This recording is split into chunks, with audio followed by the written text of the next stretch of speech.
सबैजना नमस्कार। नाना अभिवादन। मलाई भन्नु त मन थिएन, त्यही पनि सानो भनेर राख्न मन लाग्यो, छोटो भनेर राख्न मन लाग्यो। अब अहिले प्रकाश सपुत भाइको, भाइ नै भनौँ, हामीभन्दा जुनियर हुनुहुन्छ, हामीभन्दा उमेर सानै हुनुहुन्छ, त्यस कारणले मैले भाइ भने। उहाँको विषयमा सानो भन्नु मन लाग्यो, थोरै कुरो भन्नु मन लाग्यो, धेरै म भन्दिनँ। सबै बुझ्ने मान्छेहरू हुनुहुन्छ, सबैले आफ्नो आफ्नो ओपिनियन राखिरहनु भएको छ। ठिक छ, उहाँलाई केपी ओलीले मन पर्यो, ठिक छ, केपी ओलीको काम मन पर्यो, केपी ओलीको चाहिँ उहाँलाई के मन पर्यो त्यो उहाँै जानुन् है, हामीलाई त्यो सरकार छैन। तैपनि गणतन्त्र चाहिँ केपी ओलीले ल्याएको चाहिँ उहाँले भन्नु नहुने थियो। उहाँले इतिहास पढ्नु भएन छ, नेपालको राजनीतिक इतिहास नपढेको हुनाले उहाँलाई चाहिँ पढ्नुहोस् भन्नु अनुरोध गरेँ। रह्यो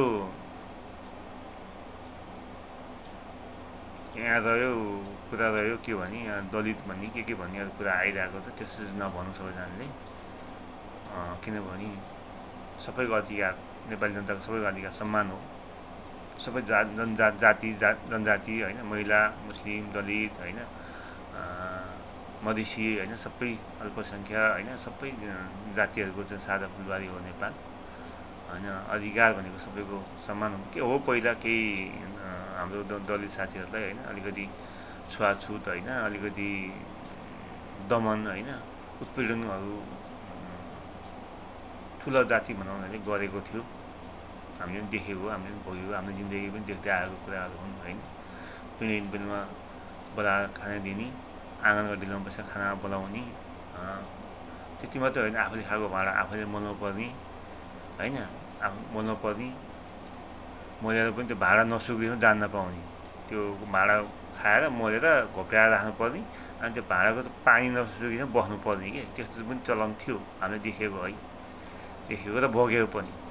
त्यतिखेर अलिकति नमजा लाग्थ्यो हामीलाई, मान्छेले गर्ने व्यवहार यो त राम्रो होइन भन्थ्यौँ, तर हामी त्यतिखेर अलिक सानो भएको हुँदैन, हामीले भन्ने कुरा पनि भएन, देख्यौँ भनौँ न, हामीले देख्यौँ र भोग्यौँ पनि।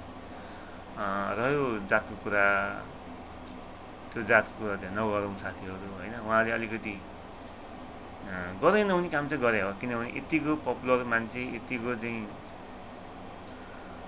लोकप्रियता कमाएको मान्छेले अलोकप्रियता गर्ने काम त गर्नु नहुने थियो, उहाँको गल्ती हो होइन।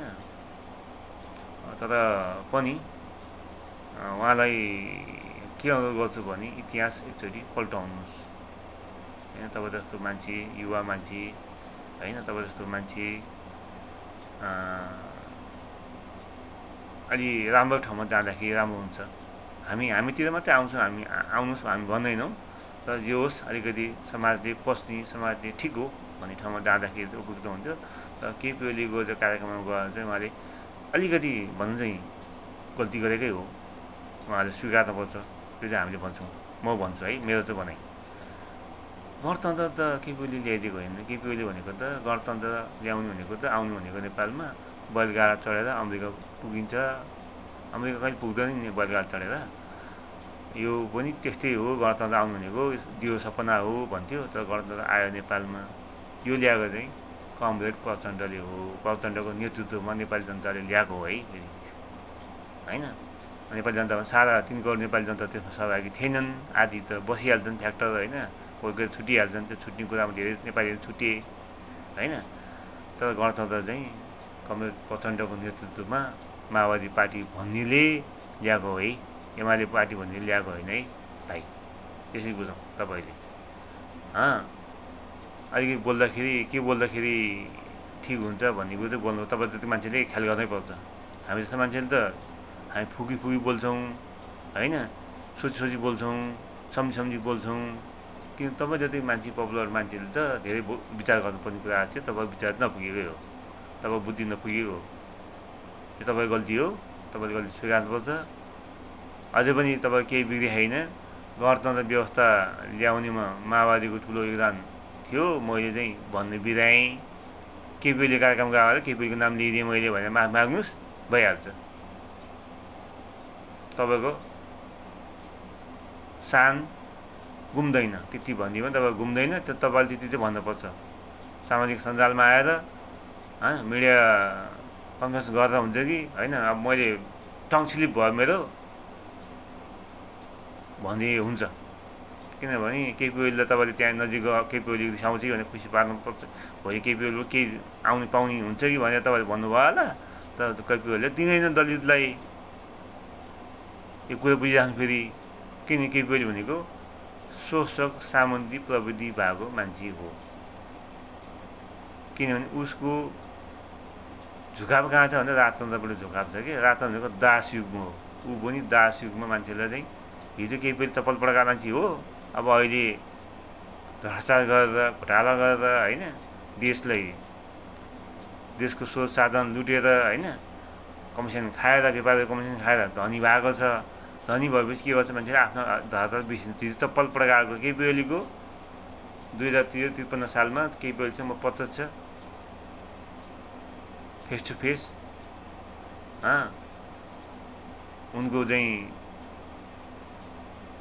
कार्यक्रममा म सहभागी भएको थिएँ।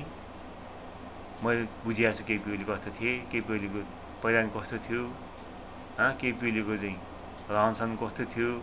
हामी प्रत्यक्षदर्शी भुक्तभोगी मान्छेहरू हौँ। केपी ओलीले दलितहरूलाई अधिकार आएको र पाएको मन परेको छैन। तपाईँले बुझिराख्नुहोस् प्रकाश सपुत भाइ, केपी ओलीले यो पाएको अधिकार उल्टाउने कोसिस गरिरहेको छ। तपाईँहरूलाई थाहा छैन, दुईचोटि संसद भङ्ग गरेको मान्छे हो। अधिकार पायो जनताले भनेर संसद भङ्ग गरेको मान्छे हो। बुझ्नुहोस् अलिकति गहिरेर है।